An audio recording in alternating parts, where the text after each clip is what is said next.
Boom! Project 7.3 squared. Body is mounted. It is time to work on electrical. You know, there's 10,000 grounds and stuff like that, but that positive battery lead right there will actually come back to here.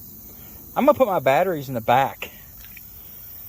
The Group 31s I'm using don't fit too well up here. They're close, and I bought that battery rack from LMC for the driver's side, and it didn't fit worth a damn. But the way I got it figured, I've still got a bunch of ambulance wiring in here. This wire goes right there and is a ground for the engine. But I don't need that because the ambulance company has put this monstrous ground right there. So that gets my engine to frame.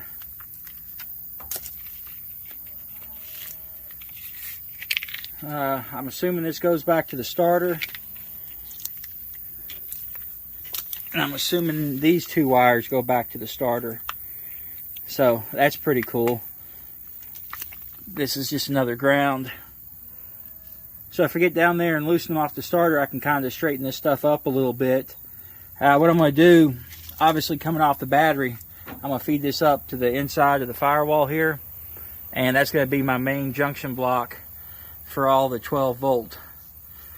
The fuse box is over in this side, but that's okay. We're not going to worry about that quite yet.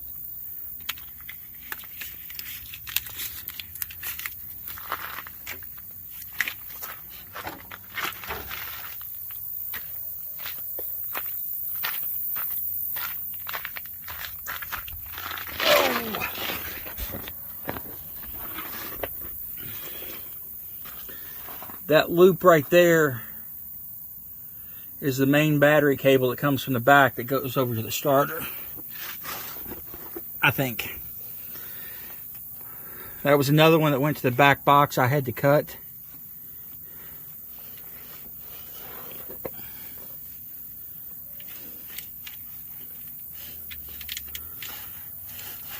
Oh, this is interesting. This doesn't. This goes all the way to the front. This is the one that was under the back of the bed, I thought. So that one goes all the way to the front. What is this one?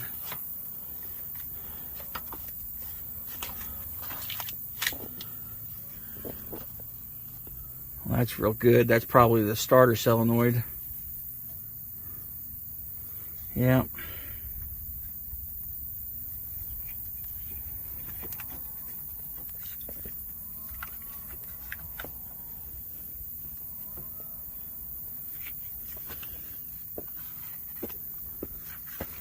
So where does that other one go? This one is this one.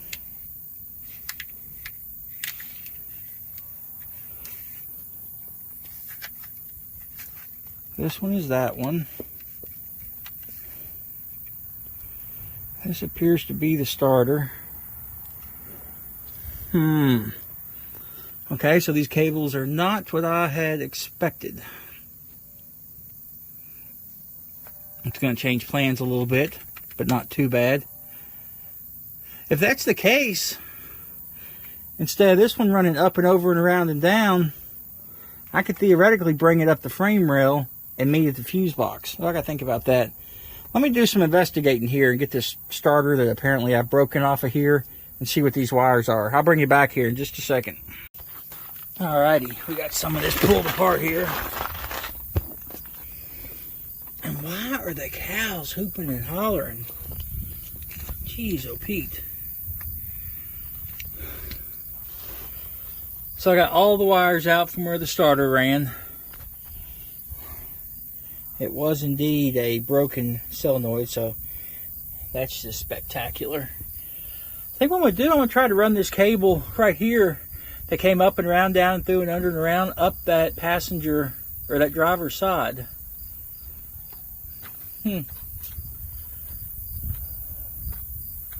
Let's see.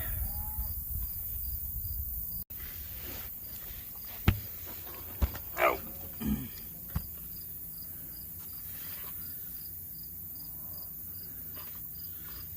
put this camera right here so once I lay there, you can see absolutely nothing. You know, viewing pleasure, perfect. Let's see here.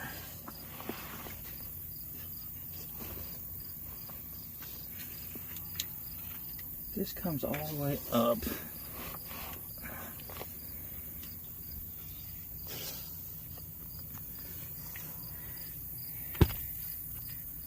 It's right here.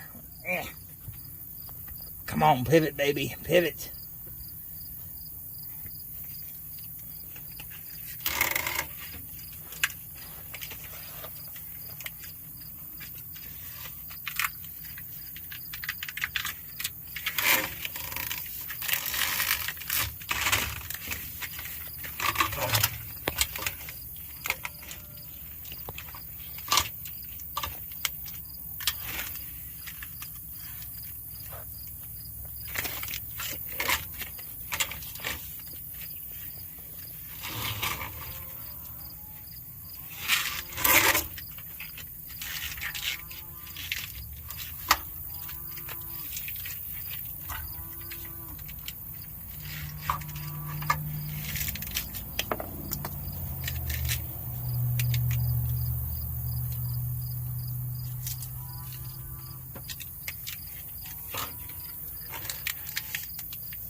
I don't think it's going to let me run it all the way up there.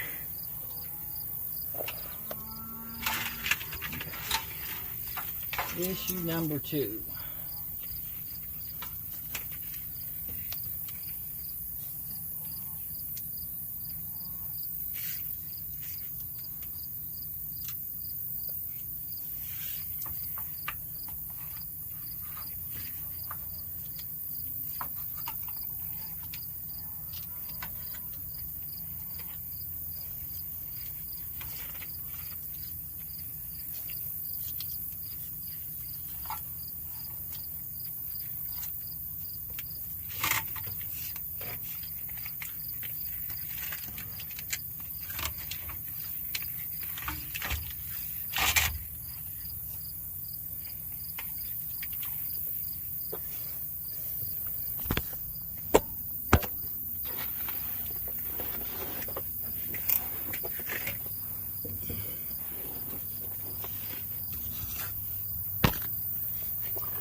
I am liking the magnetic mount.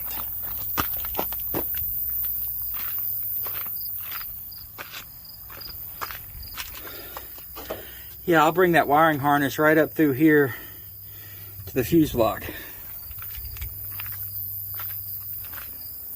That should work great. Option or issue number 2, broken starter is no big deal, but the red wire, that red wire came up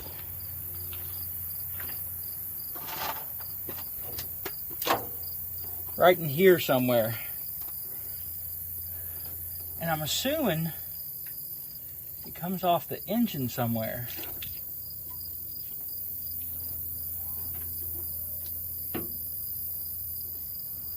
I don't see any loose wires. 2 battery supply 2 hole.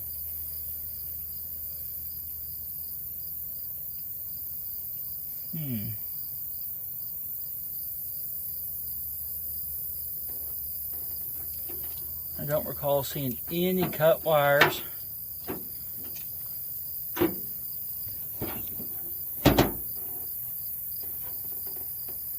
Which, that's just a starter solenoid, so theoretically I can just run that into the cab. But I would prefer to use the factory wiring if at all possible.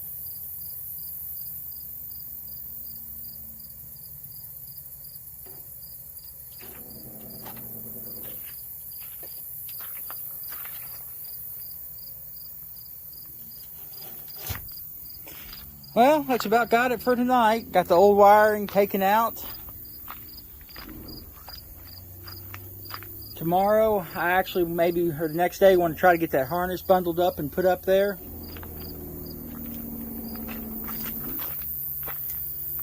And then, gotta get a new starter.